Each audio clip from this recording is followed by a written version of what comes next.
धर्मपुरी विधानसभा के भारूडपुरा क्षेत्र में कारम नदी पर बन रहे मध्यम सिंचाई परियोजना बांध को लेकर आज क्षेत्रवासियों द्वारा निर्माणाधीन बांध का काम रोककर वहां पर धरना दे दिया।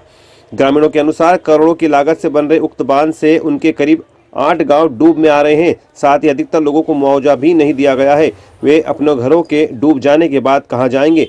जमीनों के डूब में आने से उनके लिए काम धंधे भी नहीं बचेंगे, जिसके चलते रोजी रोटी का संकट उनके लिए खड़ा हो गया है। साथ ही उनके परिवार के साथ उनके मवेशियों को भी मरने की नौबत आन पड़ी है। ऐसे में कई बार अधिकारियों से संपर्क करने के बाद भी अधिकारियों द्वारा केवल आश्वासन ही दिया जा रहा है।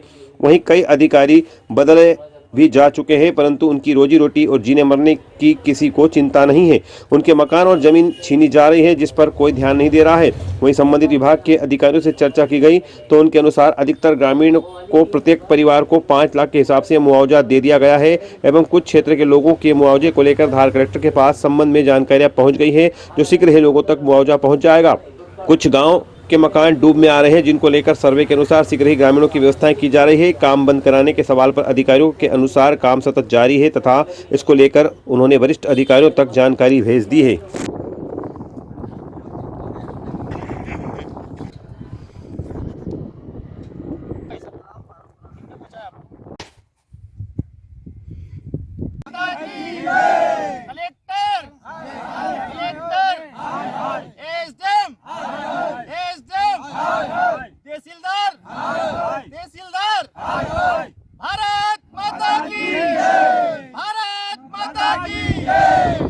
हमारा मुआवजा शुरू से तो अभी तक नहीं डला। 4 साल हो गए काम चलते चलते। तालाब वाले उनको बोले कलेक्टर को ना, तो इनको बोलो। वहाँ से तो हमको बोलते कि क्यों काम रुकवाया। कलेक्टर साहब ऐसे बोलते हैं, एडीएम साहब होता तो वो भी ऐसे ही बोलता। ऐसे कर करके हमको 4 साल हो गए, अभी तक मुआवजा नहीं मिला। कितने किसान का मुआवजा नहीं मिला अभी तक? कितने किसान होंगे जिसको अभी तो 4 आने तो किसान को तो मुआवजा डाला। 75% ऐसे है। अभी हमारे घर परिवार के तो कैसे पालेंगे इसे इलाज से मुआवजा नहीं रहेगा तो बेघर हो गए हम तो। हमारे यहाँ विगत सन 2017 से काम प्रारंभ हुआ। इस डैम की भूमि पूजन हुआ। सभी लोगों को सर्वे के अंतर्गत सभी लोगों को लिए गए। उसमें सर्वे में भी बहुत सारे लोग बचे हैं, अभी तक उसका समाधान नहीं हुआ है। और इनके जो भी अधिकारी आते हैं सब आश्वासन दे के 3 बार हमने एसडीएम और 3 तो एसडीएम यहाँ से ट्रांसफ़र हो गए। अभी तक मतलब उसको एक भी उस चीज़ में अभी 25% क्या हमको आश्वासन दे के चले जाते हैं। और बहुत सारे लोगों के जो खाते फोल्डर है उनकी राशि अभी तक मतलब उनके ज़मीन के नहीं मुआवजा डाला। अभी 4 साल हो गए अभी तक। तो हमारे लोगों को कब तक, हमारे परिवार को हम कैसे बचाएं, कैसे चलाएं, गाय बैलों को हम कैसे पालेंगे? पानी गाय को घास खिलाने के लिए है नहीं, उनको भी कुछ भी नहीं दिया अभी तक। न्यू में लोग पड़े हुए हैं, उनको भी अभी आश्वासन कि तुम्हारे मकान है ही नहीं, मकान बना हुआ है, ऐसे संतुष्ट अभी नहीं कर पा रहे हो। मकान का सर्वे भी नहीं हुआ अभी तक लोगों को, उसके राशि अभी तक नहीं डाली है। और एसडीएम को यहाँ बुला के हमने कहीं कितनी बार, मेड़ा जी को 3 बार बुला के हमने यहाँ पे आश्वासन दिला के कि तुम्हारे 15 दिन में हम सोल्व कर देंगे, अभी तक नहीं हुआ।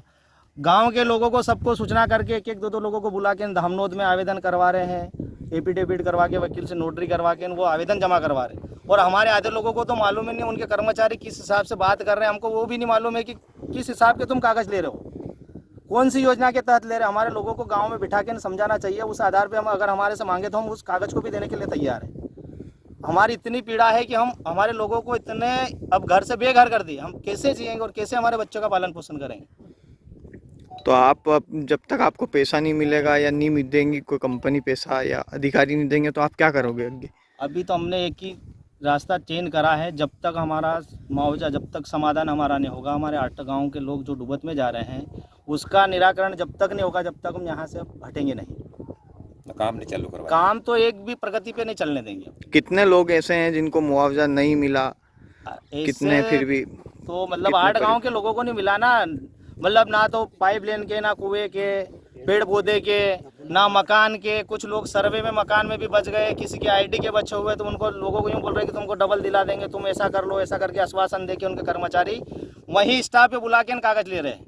तो हमको लोगों को मालूम भी नहीं प्लाट किस हिसाब से। और उन्होंने हमको ना तो ये बताया कि तुम्हारा पुनर्वास के लिए हम वहाँ पे ज़मीन देंगे, वो ज़मीन पे अन्यथा हमको एक ही 8 गाँव में से एक एक व्यक्ति को भी नहीं बताया उन्होंने कि आपका पुनर्वास हम वहाँ उस जगह काटेंगे। हमको बताना तो था, पर उन्होंने बोला कि तुमको 5 लाख हम पैकेज के देंगे, उसमें आपके प्लाट के भी आ गए, अनुदान राशि भी नहीं दे रहे है सरकार। तो हम ऐसे कब, हमारे परिवार तो हम तो घर से बेघर हो गए ना, हमारे बाल बच्चों को हम कैसे प्रवेश करेंगे? अब जो शादी जैसे बच्चे हो गए उनकी शादियाँ कैसे करेंगे? ना खाने का है, ना गाय बैल को पानी पिलाने का, हम तो गाय को अभी घास खिलाने के लिए नहीं है। अभी तक कोई भी एसडीएम की किसी ने आके उसका कोई समाधान ही नहीं करा।